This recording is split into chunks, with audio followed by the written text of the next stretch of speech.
তো এই ব্লগটা হচ্ছে চন্দননগরের পার্ট 2। তোমরা এই ব্লগের মধ্যে দেখতে পাবে চন্দননগরের লাইটিং রাত্রিরে, তার সঙ্গে আরও কয়েকটার মতো ভালো ভালো জগদ্ধাত্রী ঠাকুর তোমাদেরকে দেখাবো।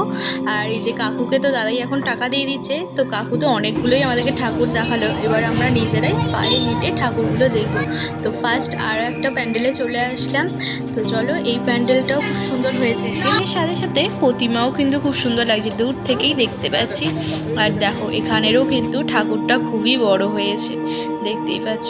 তো চলো, এরপর আমরা আবার নেক্সট একটা প্যান্ডেলে চলে যাব, সেখানেও তোমাদেরকে দেখাবো। আর অপূর্ব সুন্দর কিন্তু লাগছে, তো ব্যাকগ্রাউন্ডটাও খুব সুন্দর সাজিয়েছে, সবাই তাই মন দিয়ে দেখেই যাচ্ছে ঠাকুরকে।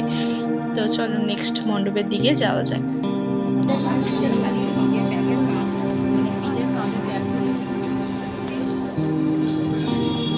তো আমাদের তো কাকু ঘুরিয়ে দিয়েছে, প্রায় প্রচুর তো ঠাকুর দেখিয়েছে টোটোতে করে দেখলাম। তো আমরা তো অনেকগুলোই ঠাকুর দেখলাম। তো কাকু তো চলে গেলে, এখন তো 20 এদিকে হয়ে গেছে।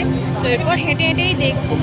তো তোমাদেরকে চন্দননগরের লাইটিং দেখাবো, একটু অন্ধকার হলে বেশি ভালো লাগবে। চলো সামনের দিকে দেখাই। আর কালকেই এখানে শোভাযাত্রা আছে, তো তোমরা কালকে অবশ্যই আসতে পারো এখানে, খুব সুন্দর। আমরা দশমীর দিনই এখানে আসলাম, অনেকের তো এদিকে ঘোরা হয়ে গেছে কমপ্লিট। তো তোমরা অবশ্যই কিন্তু এসো, কারণ এগুলো সব রাত্রির দিকে লাইট খাবো। এখন আইসক্রিম খাবো, চলো।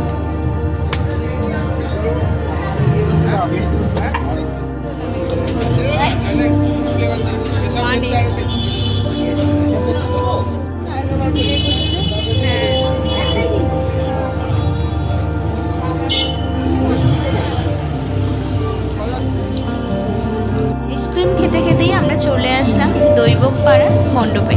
তো এখানে তো খুব সুন্দর করেছে, দেখো এখানে বিভিন্ন ধরনের কিন্তু আর্ট এখানে আছে, তোমরা দেখলেই বুঝতে পারবে। বিভিন্ন ধরনের নকশা আকারে আছে, খুব সুন্দর লাগছে। বলুন তো এই মণ্ডপটাতে এসে খুব ভালো লেগেছে। আর মা একটু সকলকে এখন আইসক্রিম খাইয়ে দিচ্ছে। তোমাদেরকে একবার ড্রয়িংগুলো দেখাই, কতটা সুন্দরভাবে করেছে। দেখো স্কেচ করেছে, তারপর এমনি আদার্স রঙারি দিয়ে তো করেইছে। খুব সুন্দরভাবে মণ্ডপটাকে কিন্তু সাজিয়ে তুলেছে। যেমন মণ্ডপটাকে সুন্দর করে সাজিয়েছে, সেরকম আবার মায়ের রূপটাও কিন্তু খুব সুন্দর লাগছে। দেখো দূর থেকে তোমাদেরকে দেখাচ্ছিলাম, এবার একটু কাছ থেকে দেখাচ্ছি, কতটা সুন্দর নিখুঁত হাতের কাজ, পুরো ডাকের সাথে সেজেছে। তারপরে আমরা আরও একটা মণ্ডপে চলে এসেছি। এই মণ্ডপটা তো আশা করছি তোমরা অনেকেই গিয়েছো। তো এখানে হয়েছেটা কি, মানে ডাকের যে সাজগুলো সোলার, তো সেই সোলার জিনিসগুলো যে তৈরি হচ্ছে, সেইগুলোই এখানে মনসাতলা সাজঘরে তুলে ধরেছে। মানে কিভাবে মুটুক হচ্ছে ঠাকুরের, তবে গয়নার কিভাবে বানানো হচ্ছে, সেই সমস্ত কিছুই কিন্তু এই মণ্ডপটার মধ্যে আছে। তো চলো তোমরা দেখো, আশা করছি খুব ভালো লাগছে তোমাদের।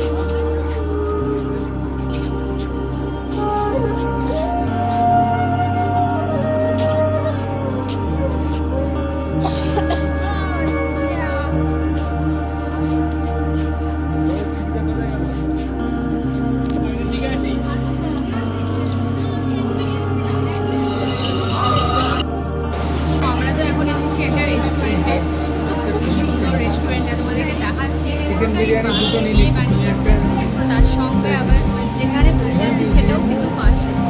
তোমাদেরকে একবার দেখাই ভালো করে রেস্টুরেন্টটা।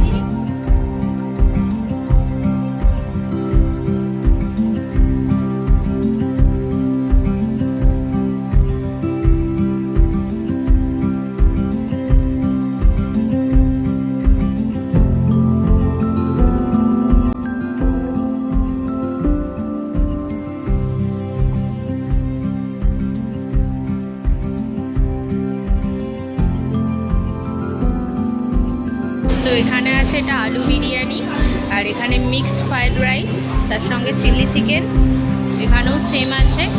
তো আর একটা শুধু আসবে হচ্ছে চিকেন চাপ, তো ওটা আসলেই হয়ে যাবে।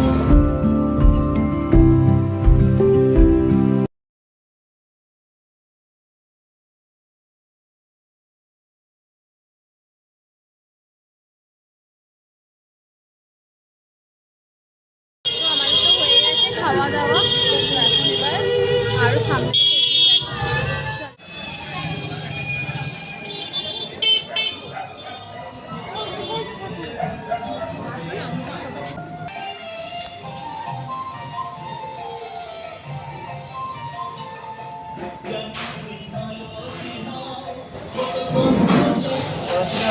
জেলবন্দি ছিলেন। তো ওই ঠাকুরটা দেখার পর আমরা তো এখন রাস্তা দিয়ে হেঁটে হেঁটে যাচ্ছি, আর এদিকে দেখো লাইটিং কিন্তু শুরু হয়ে গেছে আর খুব ভালো লাগছে। দেখো এবার আস্তে আস্তে তোমাদেরকে দেখাবো চন্দননগরের লাইটিং। তো এখন আমরা আরও একটা মণ্ডপে চলে এসেছি, আর এবারে দেখতে পেলাম যে লাইটিংয়ে খুব সুন্দর সুন্দর মণ্ডপগুলো আরও কতটা সুন্দর লাগছে। এখানে দেখো এই মণ্ডপটা ঢোকার মুখেই তো দেখতে পেলে একটা হাতিকে তোমাদেরকে দেখালাম, আর মা এখানে প্রণাম করছে, ঠাকুরকে একটু ভালো করে দেখিয়ে দিলাম। তো চলো এখন এবার হাঁটতে হাঁটতে আমরা অনেকটাই এগিয়ে এসেছি এই দিকে। তো খুব সুন্দর একটা ঝিলের পাশ থেকে যাচ্ছি, আর লাইটিং আছে, রাস্তার লাইটগুলো দেওয়া আছে, স্ট্রিট লাইট। তো এইগুলো লাইটগুলো দেখে আমাদের প্রত্যেকেরই মনে হচ্ছে আমরা খুব সুন্দর একটা জায়গায় চলে এসেছি।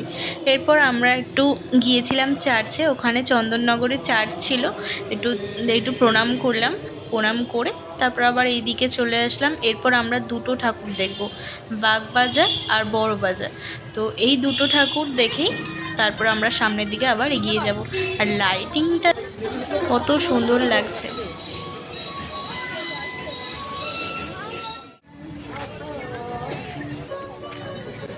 যত সন্ধ্যা হচ্ছে তত কিন্তু ভিড়ের পরিমাণও বাড়ছে, দেখতেই পাচ্ছ।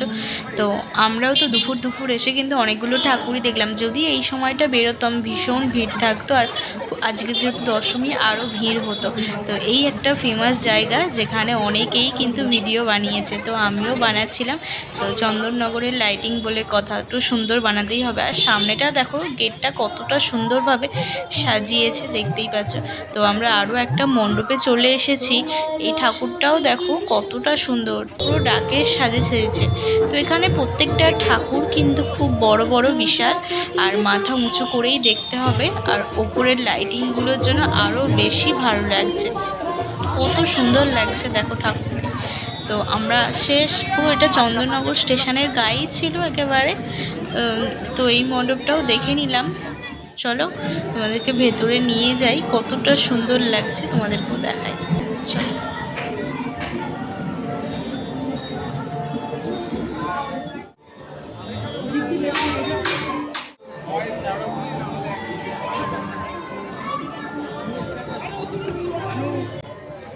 আমরা তো এখন স্টেশনের দিকে চলে এসেছি, এরপর ট্রেন ধরবো। ট্রেনে করে ডিরেক্ট একবার হাওড়া, তারপর হাওড়া থেকে ওইদিকে তো ট্রেন ধরতেই হবে।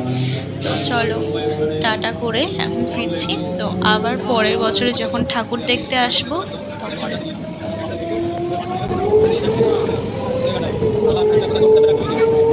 তো হাওড়া নেমে পড়েছি, আর এই দিকের লাইনের ট্রেন দেখো, আমরা এই ট্রেনটাতে আসলাম আর এটা ছেড়েও দিল এক্ষুনি, কারণ আমরা স্টেশন পার করলাম না।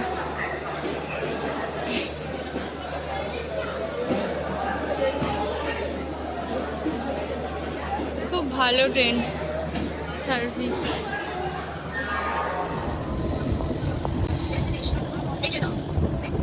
তো আমরা নেমে পড়েছি কুলগাছিয়াতে। তো চলো এবার এখান থেকে বাড়ি ফিরছি।